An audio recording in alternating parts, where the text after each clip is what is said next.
Right now is something a little bit different. I want to talk about an issue, and it's something we talked about on the last word last night, and it's something I think that involves all of you and relates to all of you directly or at least indirectly, and that is the issue of youth sports violence and harassment and the like. We're joined right now by the president of the National Alliance of Youth Sports, Fred Engh, who's going to help us break this issue down and talk about how bad it's become and what we can do about it. Fred, it's very good to have you on the show. Thank you very much for joining us. Hey, Jim, thanks a lot. It was great being on the show last night. This is the 90th show I've done in the last 3 weeks, and it's the first time I've had an encore, so I'm honored. Well, obviously, Fred, you did well enough last night, and I think the issue is important enough to talk about here. And when you talk about the shows that you're doing, obviously what we're talking about is violence and verbal harassment by parents at youth sporting events, and really, it was a problem before, but it's reached epidemic levels. We saw recently outside of Boston where one hockey father killed another. I mean, refs and umpires are getting verbally abused and physically assaulted. Fred, exactly what the hell is going on? Well, all the shows I've done, Jim, people say, is the media blowing this out of proportion? And I can tell them absolutely not. Of all the shows and everything across this country, number one, people are very concerned. The good, caring people out there that want the best for their kids are fed up with these people that are dysfunctional, destroying people of children's sports, and it has to end. The problem is that today's society that we live in, with a parent that is out there, their child has to be number one, that they're not satisfied, and therefore they'll do unbelievable things of beyond screaming and yelling at the ref, yelling at their own child. Now we have a person getting killed as a result of it. And so the question is, what do we do about it? And with the National Alliance for Youth Sports, we have a system that is set up that can easily address this and has been, and that's what I talk about in the book. Fred, now when you talk about people doing unbelievable things that go even beyond screaming at a fellow coach or a youngster, I mean, you've heard and seen just about everything. What's the worst thing you've ever seen a parent or a coach do? Well, it's like asking a musician what's his favorite song, and there's so many of them out there. But let me give you an example. Just the other day I was on a TV show, Tampa, Florida. They went out and shot video of parents in the stands, and they asked me to react to it looking at the monitor. And here was this parent out there standing up and screaming. But when he said this, I said, this tells what's going on in this country. He yelled his child's name out, and he said, "You bum, you can never do anything right." Now, how would you like to be 8 years old and told by your parent that you're a bum? That's the problem that we have with parents who step over the line because of their own ego of having a demand that their child be number one, no matter what it is in this society. And that's what we're doing. We're destroying children's self-esteem and self-worth, and that's why it should be a big concern to us across this country. You know, I think that's interesting. You talk about the parents destroying the kids' self-esteem and self-worth. In reality, it's almost like the reverse is happening in so much. Kids always look to their parents to get those things from them, but it's almost as if the parents are looking for some sort of athletic achievement through their kids, that they're living vicariously through them because they weren't good enough or somehow they were denied the opportunity themselves. Well, exactly. It's what I call, I'm not going to lose a second time around. We have a massive number of people that are listening in your audience right now that are people that lost the first time around. They didn't make their little league team. They didn't make the high school team. They always thought they could have been in the pros, and they didn't. So therefore, Billy or Mary are going to make it come hell or high water. And that's where they're putting the pressure on these kids. And that's why it's so dangerous. That sports are the greatest resource that we have for children in this country to teach them ethics and sportsmanship and teamwork and how to win and lose with grace. What are we doing? At the rate of 70%, we're driving children away at the age of 13 of the millions of kids. That's a travesty. That's an indictment on we adults who should be caring about children and what happens to them and can happen in children's sports. Fred Engh is our guest. Fred, how horrible is that if 70% of those participating in youth sports are quitting by the age of 13 because it's no fun, because their parents are embarrassing them, obviously the message that we're trying to get across is getting lost. I mean, it's one thing where in professional sports, it's all about the scoreboard. Winning is almost everything at that level.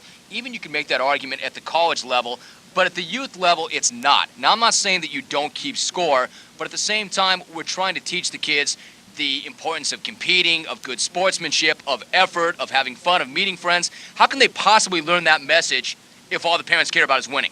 Well, that's the absolute number one question. You see, in general, Jim, before the age of 10, kids are out there wanting to play. That's by nature what they want to do. That's why they go to playgrounds, run around, get on swings and everything. That's what kids want to do. Nobody ever said that all of them want to compete in an organized setting. So what we need to do before the age of 10 is let children learn and develop a love for sports. Let them learn and develop a love for competition. Then they can participate in sports the rest of their life. But here's the bottom line. You know why it all happens? It happens in communities, which most people don't realize, that the majority of the sports programs are run by parent interest groups. They're well-meaning, caring people, but we just give them facilities. And they can have 5,000, 6,000 kids in their program, and it's run by plumbers, truck drivers, pharmacists. Who cares? It doesn't matter. They haven't been trained. We need to set up a system in every community that if it's important to have a superintendent of schools for academic learning, why is it important to have a supervisor of children's sports in every community where there are parks and recreation departments? They can then train these people that want to lease these facilities and put restrictions, put controls, put authority to say you must live up to a code of ethics. Then they can train the coaches and demand that every coach is trained and held accountable. And the coaches can then require the parents, like they did in Jupiter, Florida, to go through an ethics and sportsmanship training. What you have then, Jim, is everybody on the same page required to live up to this code of ethics. Hey, Fred, how bad is it? I mean, we should make the point that not every parent has a problem. In fact, most parents do not have a problem. How prevalent is the problem? Yeah, and that's what we all seem to forget here too often, is that obviously the majority of parents out there are great, caring people. And people have asked me at time to time, what do you know about all this? Well, my background, very briefly, I was a high school and college athlete. I was a physical educator, a high school coach and athletic director, a recreation professional. But you know where I got the most training? My wife and I have 7 children.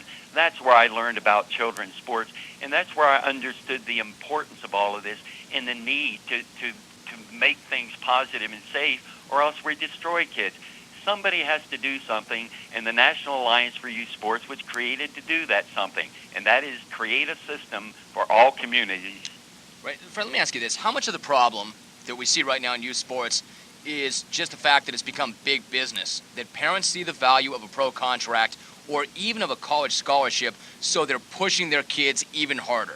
Well, that's again a great question, Jim. I talk about it in the book under why parents are this way, and it's fear, ego, and the last one that you talked about is greed. We have the parent that is out there today that looks at Tiger Woods and can never see that Tiger Woods is a phenomenon.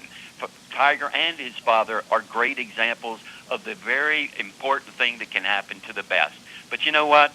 Millions and millions of kids are out there now being pushed because of Tiger, the Williams sisters, the other examples of out there of getting that money, and therefore the parent doesn't see it for the child. They say, that's my ticket.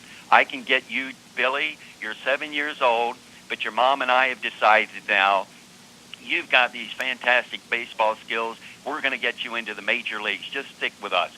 So what do? They make them specialize in one sport. They make them year-round be involved in all of this.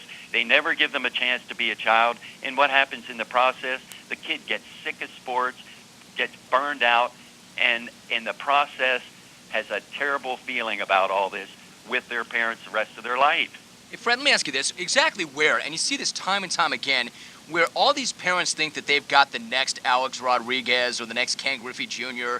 or the next Mia Hamm. It's ridiculous when you consider not only is a professional career pretty much an impossibility, but even the chances of getting a college scholarship are minuscule.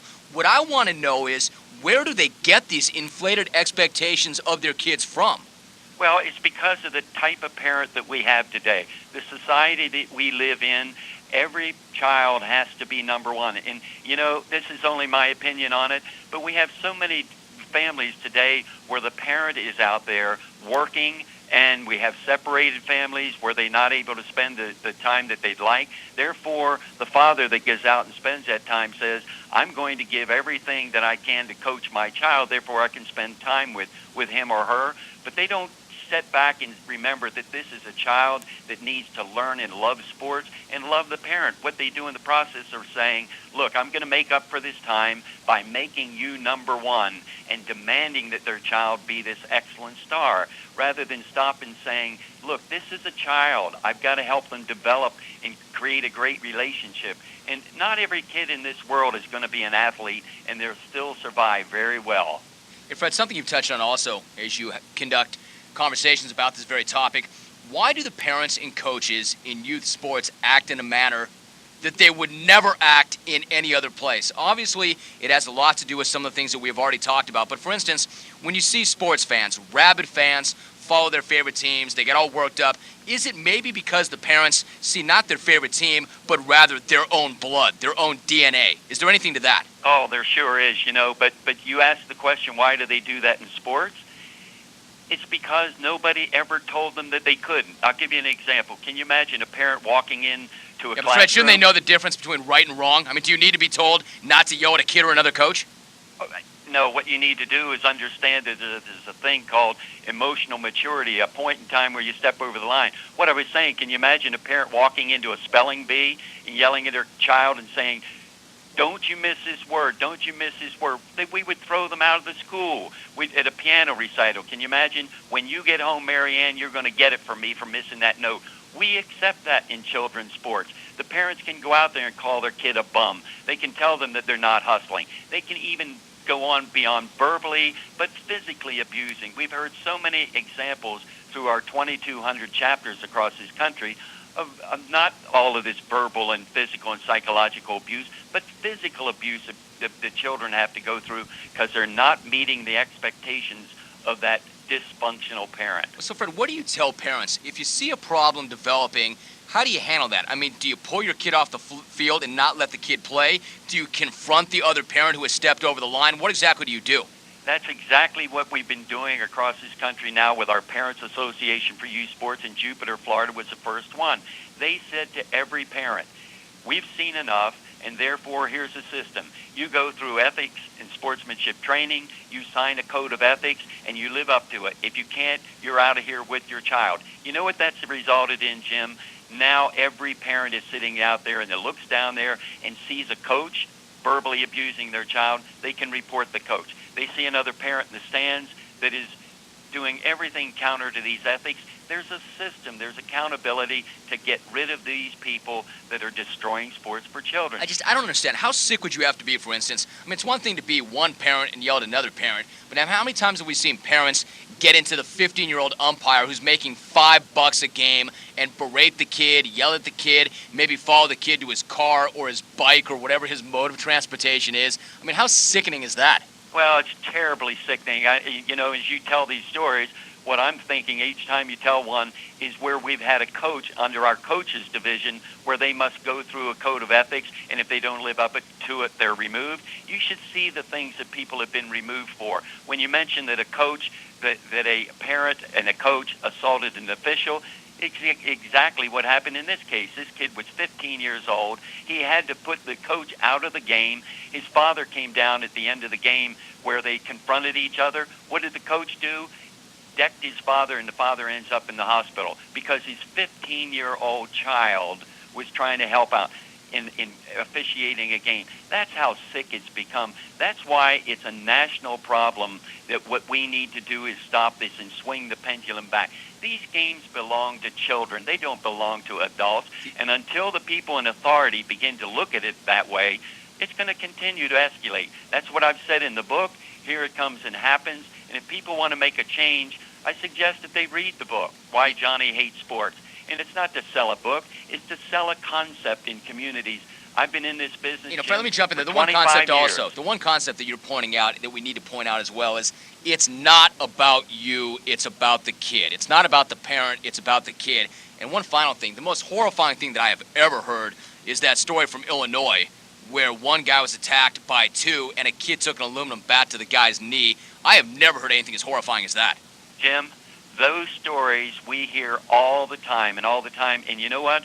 Because of the internet And because of the communication system today, we can hear about them a half hour after it happened. And I can tell you that unless we get serious about it and understand that this isn't a babysitting service for parents, that this is a tremendous educational time in a child's life, that if we don't think about it that way, then we're going to destroy what this could be and should be for millions of children to come. The book is entitled Why Johnny Hates Sports. Fred Engh is the president of the National Alliance of Youth Sports. And Fred, again, I thought that you did very, very well last night on The Last Word, and I also thought that it was a very important topic that merited discussion on this program as well. Very good to have you on the show. I appreciate that very much. But, Jim, thanks. And you know what? It also takes people like you who care that get this message out to people. Actually, thank you very much, Fred. I appreciate that, and I do. And I thought that was very important and worthy of a discussion also on this program. Fred Engh is the president of the National Alliance of Youth Sports. All right, there are a lot of parents. Most parents are not like that. But plenty are. We all have seen it. We all have stories. And my personal message is it's not about you. It's not about you recapturing some athletic glory that for some reason you were denied. Maybe you didn't have enough game. Maybe you got hurt. Maybe you just sucked. It's not about you. It's about the kid. Let the kid play the game. Of course, go ahead and keep score. Somebody wins, somebody loses. That is part of it. But at the youth level, it's about everything else. It's about effort. It's about dealing with adversity. It's about trying. It's about making friends. It's about sportsmanship, winning and losing gracefully. I mean, winning isn't everything when you're 8 years old. It's about the kids and not you. All right, if you want to respond to that, go ahead. Denny Nagel will be joining us shortly as well. We'll come right back. You're listening to The Jim Rome Show.